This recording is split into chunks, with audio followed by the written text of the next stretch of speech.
재테크는 나이 상관없더라고요. 시작하는 시간이 한 살이더라고요. 아니 사실 부동산은 시간에 투자하는 상품이다. 그래서 하루라도 일찍 시작하는 분이 승자. 아, 맞아요. 네. 그래서 저는 27살부터 부동산에 조금씩 눈을 뜨기 시작했는데 제가 그때 너무 아쉬웠던 게 정말 대출을 몰랐고 대출은 계속 이렇게 무섭고 또래분들은 그렇게 생각할 것 같아요. 주거은행 가서 상담받으면 되지 않나? 굳이 대출을 공부해야 되나? 라고 생각하실 것 같은데 왜 공부를 해야 되는지. 저도 그냥 은행 가서 받으면 되는 거 아니야? 하고 은행 가서 신청을 했어요. 실행일을 2주 남겨놓고 안 된다는 거예요. 처음에 접수할 때는 아무 문제 없어요 뭐 이렇게 해서 했는데 안 된다는 거예요. 미리 공부를 했으면 알았을 거예요. 왜 안 되는지를. 근데 그냥 그 해당 은행에서는 그냥 안 돼요 라는 얘기밖에 안 하더라고요. 그래서 대출을 널리 알려야 되겠다, 공부를 해야 되겠다. 지금은 아니더라도 언젠가는 내 집을 마련을 할 세대라고 저는 생각을 해요. 그리고 한 살이라도 어릴 때 이렇게 공부를 해놓으면 굉장히 좋거든요. 기회는 내가 뭘 알아야 잡을 수 있는 거지. 맞아요. 그냥 입 벌리고 있는다고 떨어지는 게 아니다라는 생각이 저는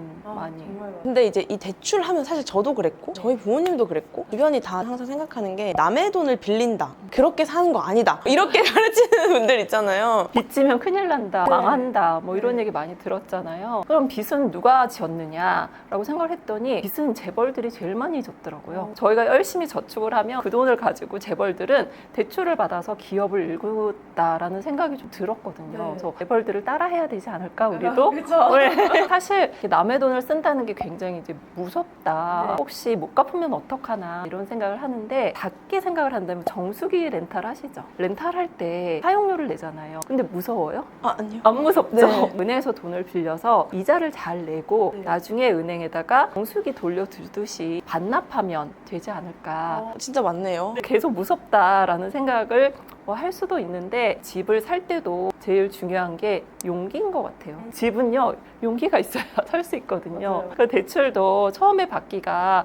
굉장히 어려운데 이제 한두 번 해보면 금방 익숙해져요.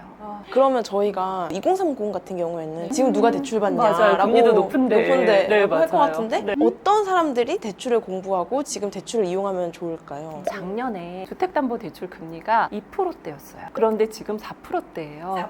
네, 4% 소반. 그러니까 다들 지금 누가 대출을 받냐. 근데도 대출을 받는 사람들은 4% 이상의 수익을 내면 받으라도 돼요. 2%의 금리지만 마이너스 수익률이야. 그럼 받으면 안 되는 거고 내가 4%를 빌렸는데 더 많은 수익을 창출할 수 있으면 빌리는 거고 그렇게 조금 간단하게 생각을 하면 좋을 것 같은데 야, 너무 무섭다. 이러면 못 받는 거예요. 그런 말씀 되게 많이 하세요. 지금 내가 대출이 많은데 금리가 올라가요. 신용대출 갚을까요? 그러면 제가 그 돈을 활용할 길이 있으면 두시지만 아니면 상환하세요 라고 얘기를 하는 거라서 대출은 무조건 많이 받고 이러는 거는 저는 아니라고 생각하는데 필요 시점에 잘 받는 게 중요해요. 이 대출이 그러니까 왜 가능하고 뭔지 이걸 모르는 분들도 있을 것 같아요. 사다리라고 생각을 하면 될 것 같아요. 내가 한 10층을 올라가야 되는데 5층짜리 사다리가 있으면 나머지 5층을 조금 수월하게 이렇게 별을 딸 수 있다라고 생각을 하면 될 것 같은데 내가 돈을 모아서 집을 사기는 좀 시간이 많이 걸려요.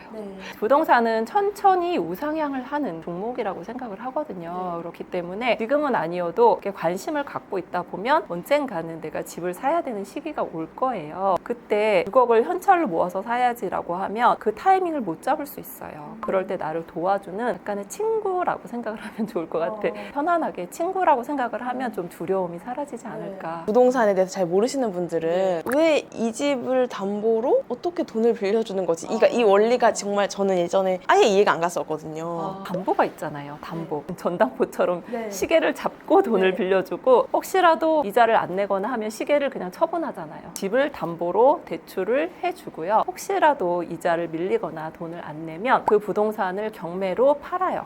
팔아서 확보를 하는 거예요. 그래서 은행 입장에서는 굉장히 안전한 투자처죠. 그러면 대출은 은행에서 다 해주는 거 아닌가요? 라고 생각을 할 수 있는데 모든 은행이 대출 한도가 같다라고 생각하시죠?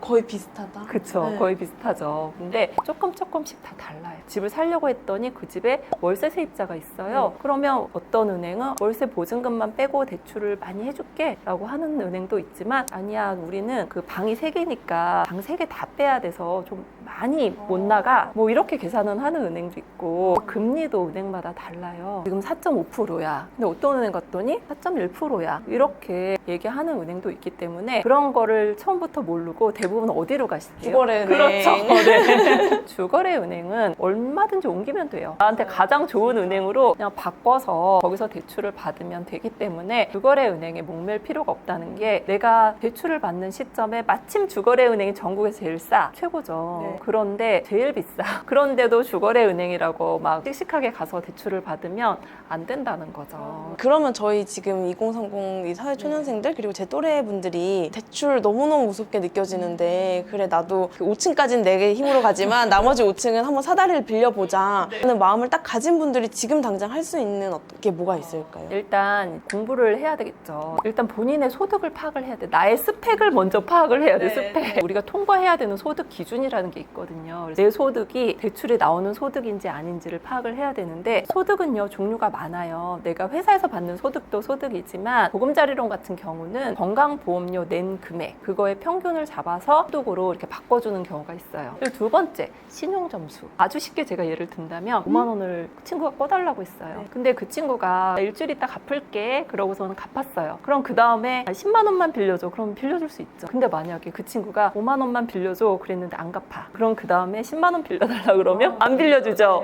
은행도 똑같아요. 신용 연체 이런 상환 이런 거를 내가 쌓는 게 굉장히 중요한데 근데 이제 사회초년생들이 의외로 신용 점수가 안 좋아요. 신용 거래가 없어요. 내가 뭐 신용카드를 많이 쓴 것도 아니고 적당히 그러니까 내가 현금만 써야지 이런 거 별로 바람직하지 않고요. 내가 신용카드 쓰기 싫으면 체크카드 쓰시면 되니까 어느 정도 신용 거래를 좀 쌓아두는 게 만약에 너무 낮은 분들은 어떻게 올릴 수 있어요? 계속 은행에 잘 빌리고 잘 갚고 카드가 사실 빌려 쓰는 거잖아요. 그래서 비금융 정보라고 해서 이제 그 토스나 이런 데서 이렇게 안내를 해줘요. 뭐 공과금을 등록하면 점수가 올라가요. 네, 뭐 저도 해봤거든요. 진짜 올라가나 그랬더니 2점 상승하셨습니다. 뭐 이렇게 조금씩 올라가고 있고요. 그리고 이제 대출을 받게 되면 걱정하는 것 중에 하나가 이번에는 반대인데 신용 점수가 떨어지면 어떡해요? 일시적으로 하락이 올 수 있어요. 근데 금방 다시 신용 거래를 잘 하잖아요. 그 다음에 그러면 다시 올라간다. 그리고 우리가 신용카드를 제가 잘 거래해야 된다라고 말씀을 드렸더니 그럼 카드론 완전 안 되는 거 아니에요?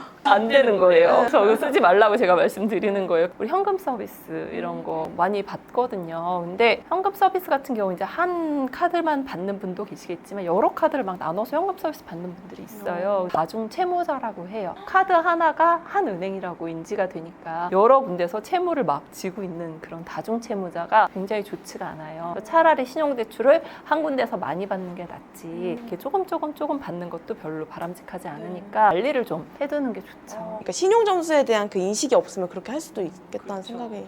그 다음에 또 확인해야 될 게 있을까요? 아주 디테일하게 들어가면 대부분 이제 생애 최초 대출을 받을 거잖아요. 그 여러 가지 조건들이 좀 따라붙는 경우가 있어요. 그 상품이 어떤 상품이냐에 따라서 생애 최초는 뭐 당일날만 대출이 된다. 그래서 이렇게까지 디테일한 거는 내가 대출을 받을 때 그때 공부를 하면 되고요. 지금 대출 받기 전이니까 일단 나를 잘 가꿔 놓는 게 소득을 잘 만들고 연체 없이 신용 점수 잘 쌓아두고 그렇게 하다 보면 공부를 하셔야죠. 부동산에 대한 공부. 그렇죠. 등기부 등본 보는 법도 좀 공부를 하면 좋을 것 같고 부동산은 현금 보관 창고다. 부자들은요 그 돈을 어디다 보관하냐면 부동산에 보관을 하는 거예요. 그래서 여러분들도 미래의 상승 가치도 볼 수가 있다라는 거죠. 그리고 부동산 떨어지면 어떡해요? 라고 이제 걱정을 하는데 조정을 받기는 하지만 하방이 되게 경직성이 강해요. 그래서 아주 급격하게 하락이 되기는 쉽지가 않다라기 때문에 여러분들이 공부를 좀 하면 좋을 것 같아요. 강조해주신 미리 내 상태를 그렇게 만들어놔야 된다는 게 이제 집 구해야지 이제 대출 받아야지 했을 때 대출이 잘 나오는 경우 집이 잘 구해지는 경우는 거의 없더라고요. 완벽하게 준비를 해놓고 딱 던지는 거지 준비와 던지는 걸 같이 할 수 없기 때문에 지금 오히려 저는 너무 공부하기 좋은 시기인 것 같아서 그쵸. 매수인이 지금은 우위 시장이잖아요. 네. 내가 가서 이렇게 물건 사기가 좀 쉽지만 네. 매도인 우위 시장이 되면 공부 이런 거 없어요. 근데 지금은 우리가 차분히 공부를 할 수 있잖아요. 그리고 대출은요, 이제 사업을 하는 분들도 있을 네. 거란 말이에요. 그런 경우에 내가 어느 정도 매출을 잘 일으키고 하다 보면 정부에서 지원 자금도 받을 수 있고 그리고 사업자 대출도 받을 수 있어요. 그런 경우는 막연하게 나는 대출이 무서워 이러면 못 받는단 말이에요. 적극적으로 그런 이제 공고 같은 거 나오면 한번 이제 그 시도를 해보는 것도 저는 좋다라고 생각을 해요. 그래서 내가 부자가 되려면 내 돈과 내 시간만으로는 부자가 될 수 없어. 남의 돈도 필요하고요. 남의 시간도 필요해요. 그리고 특히 남의 경험 굉장히 필요하죠. 김짬보